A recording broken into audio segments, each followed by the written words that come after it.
Propam Polres Nabire memeriksa 5 anggota Polsek Kamu terkait meninggalnya Yus Yunus, seorang sopir truk yang dianiaya oknum warga di Jalan Trans Nabire Paniai pada Minggu 23 Februari 2020 lalu.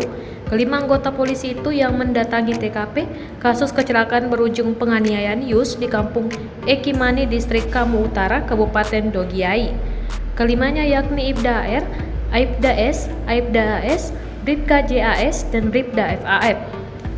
Kabid Humas Polda Papua, Kombes Pol Ahmad Mustafa Kamal mengatakan, pemeriksaan dan penahanan kepada kelima anggota Polri tersebut merupakan bukti bahwa Polda Papua serius dalam penanganan kasus itu.